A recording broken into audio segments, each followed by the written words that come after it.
មិនឈឺពេលដែលបានលឺពាក្យបែកគ្នាសម័យនេះជារឿងរ៉ាវធម្មតាបាត់ទៅហើយពេលនៅស្រឡាញ់មិនចង់ចាក់ចេញមិនចង់ឃ្លាតពេលដែលជួបស្នេហ៍មួយទៀតចាប់ផ្ដើមជិះឆ្លៀតចេះក្បត់ហើយអ្នកណាដែលថា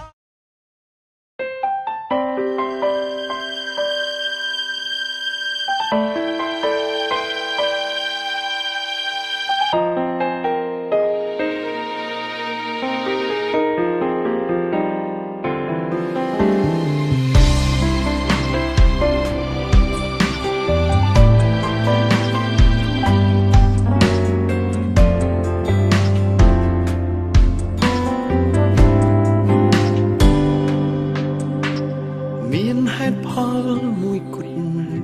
ដែលបងចង់រស់នៅលើលោកាបងសូមប្រាប់ហេតុផលនោះឲ្យអូនដឹងថាព្រោះបងមានអូនវាគ្រប់គ្រាន់ពេកហើយដែលបានជួបមនុស្សល្អដូចរូបអូនផ្ដើមពីសូនអូនជាមនុស្សទីមួយដែលបងស្រឡាញ់ខ្លាំងបំផុតតែថ្ងៃនេះបងសើចង់ស្មុគបេះដូងបងឈឺខ្លាំងបំផុតមកឃើញគេថាអូនយ៉ាងមានក្តីសុខចង់តែរត់ទៅឲ្យឆ្ងាយផុតជើងមេមនុស្សល្អរបស់បងហេតុអ្វីអូនចេះបោះបង់បើអូនមិនដែលធ្វើអាក្រក់ស្រួលបីតែអូនអាចដូចមានអ្នកថ្មីបានយ៉ាងមិនមនុស្សល្អរបស់បងប្រាប់បងថាអូនធ្វើលេងថាគ្រប់យ៉ាងគាត់តែសំដែងសាចិត្តបង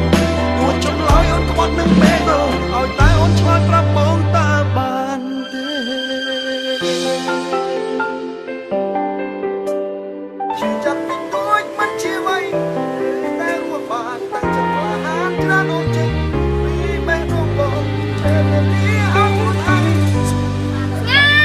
មានហេតុផលមួយគត់ដែលបងចង់រស់នៅលើ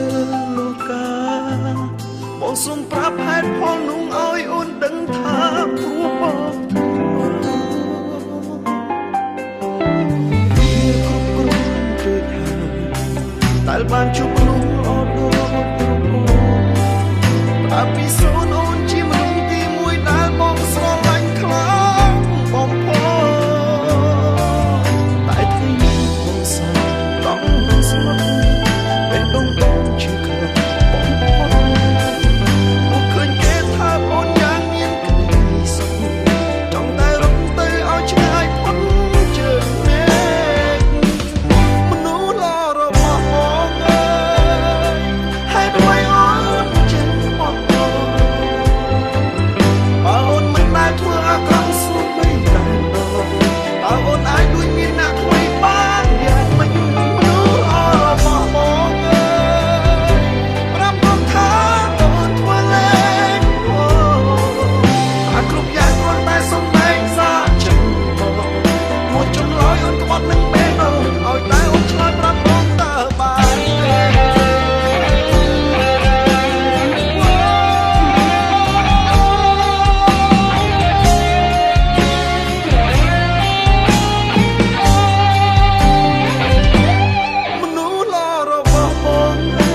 ស្រាបៀរកម្ពុជា